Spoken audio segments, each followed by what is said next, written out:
I actually work in the tech industry. So we started this business, I think a little over a year ago, because we had bought a house in 2020 that we ended up doing a bunch of renovations to, and ended up really liking the process of renovating it and then going about renting it. So we ended up inadvertently buying a second house, and then now we're continuing to look to scale to add more properties. So the first house we bought, we ended up turning into a midterm rental. And the second house we bought, we ended up turning into a short-term rental. Both required substantial renovations, design work, things like that. Yeah, and now we're just kind of looking to build the portfolio more. We still work, I still work in the tech industry and do this in addition. And, we do all this fully remote to so we're not near our properties all the time.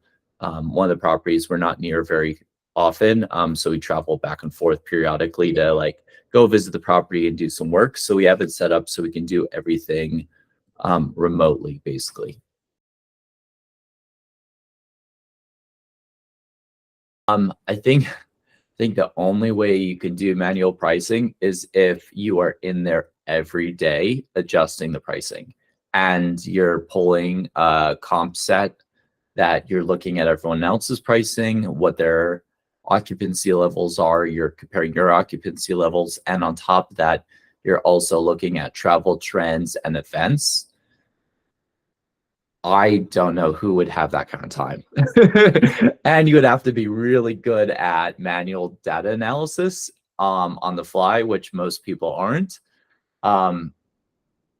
I mean, that's something I could definitely do, but I wouldn't want to spend my time like that. Just design a software for it, which you guys have.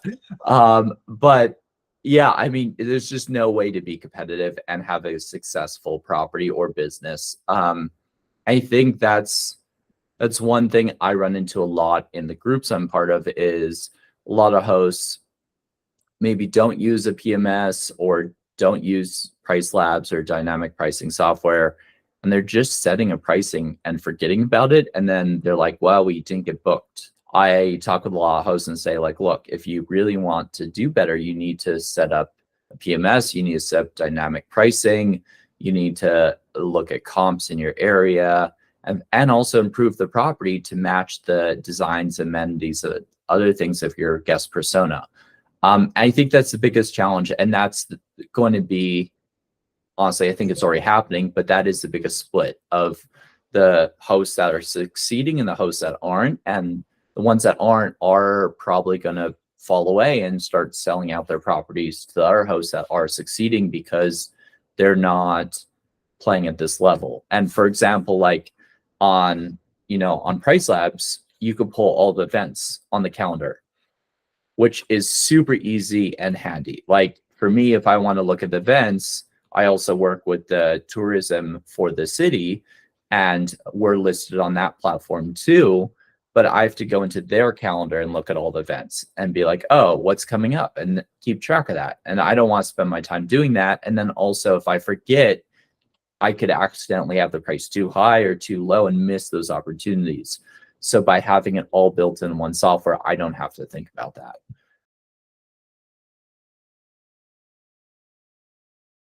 When we started this company, I actually built out a tech stack specifically to be able to do what we wanted to do. And Price Labs was one of the first tools I set up. So basically I set up, I tested a couple other PMSs, but I ended up choosing HostAway as the PMS, set up an integration with Price Labs, and then built out the rest of the tech stack from there.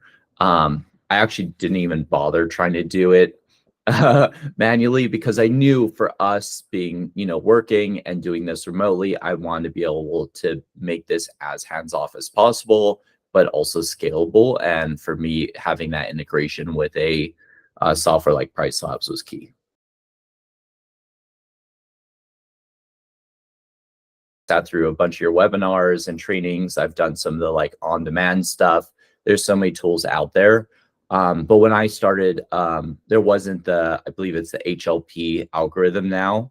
So I had actually manually like built out every custom setting And then the HLP algorithm rolled out, and I think I was in one of the first ones to like jump into that. And since then, it's been great. I just kind of set it, say, here's what I want to do. I think I'm in like once a month, then just take a peek at it, and it just does this thing, which is phenomenal. So it's definitely like I kind of backed off almost all the custom settings I had, and I have it still set like I don't have it on base. I have it on. I can pull up what I have set, but I think I have like still a few specific things like demand factor is high, far out pricing, has a premium, occupancy is aggressive, seasonality is aggressive, but I don't have to go in and start manually tweaking stuff like I did before the algorithm. So this has been a huge shift, I think, in the software. And then also having the desktop app too has really helped as a quick go-to.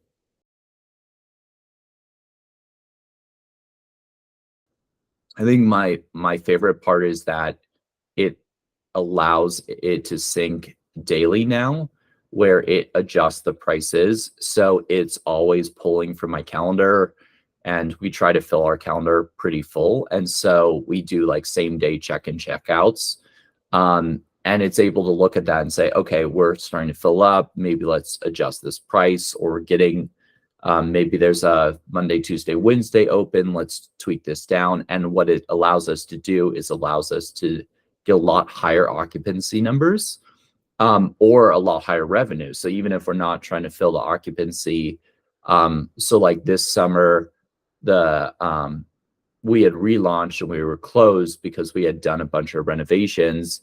And even with having lower occupancy because we weren't open early enough to get bookings, we had gotten a higher revenue than last year, which we were open all year, because it was looking at the prices with our improvements and the comps for the area that had gone up and gave a better price for the property. And then like we're looking at like November now, and November's, I think we're like really high occupancy already. So like now that we're back open again, I'm seeing the occupancy rates jump up.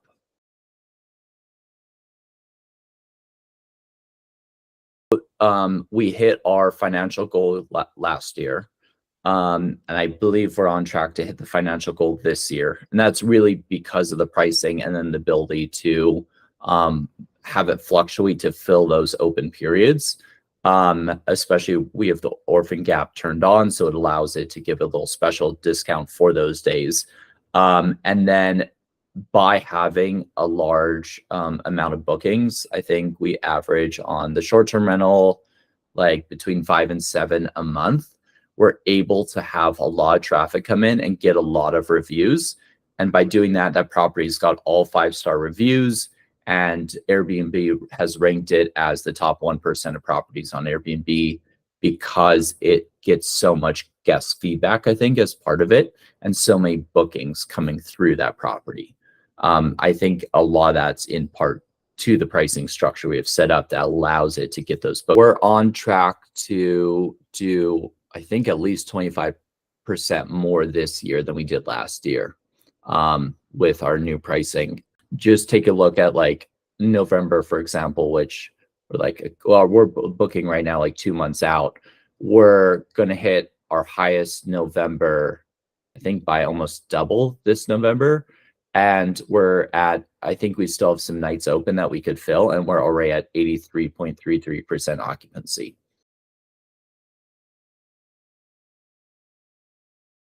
The first thing is watch as much training tutorials as possible, so you get different information that maybe than you thought. So with the new algorithm, don't overbuild it, right? So I still had a carryover of it being kind of overbuilt from the old platform algorithm, which ended up not helping on the new one because the new one already is set to understand those things. I had like an example where I had a base price low and high by month because of seasonality, and I didn't need that. So I was able to like basically I think I saw a webinar or something that someone was saying that like having it overbuilt isn't helping. I was like, okay, let me take a relook at what I had built.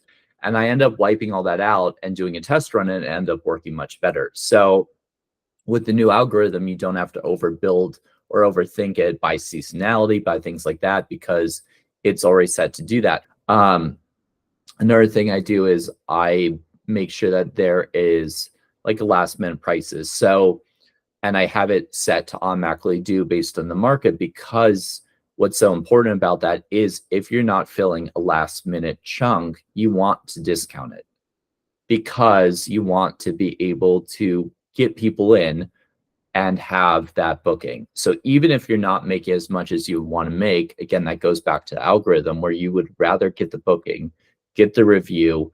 On top of that, for us, we collect all their information through StayFi on site, so we can then remarket to them.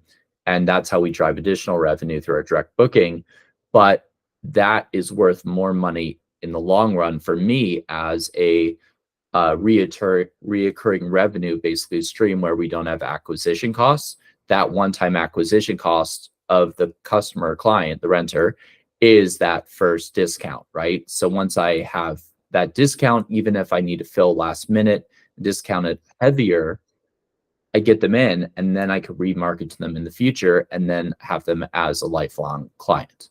So that's super important for us. The other thing I would say is having orphan gaps be discounted. A lot of times orphan gaps occur because those are less desirable days to stay. I see that a lot in Arizona on a Monday, Tuesday nights, because people are staying like Wednesday or Thursday through Sunday and then check out, and then Monday and Tuesdays are orphans. So those having a bigger discount are important, because if you even get booked out 3 months in advance, right, and then you have those orphan gaps, which happens to us a lot, you want to discount those so you can try to fill those. And that might be filled, we have a lot of times, by like local people that are doing a renovation on their house or things like that, or someone who has an issue with their Airbnb or staying at and has to check out early and looking for a new place to stay.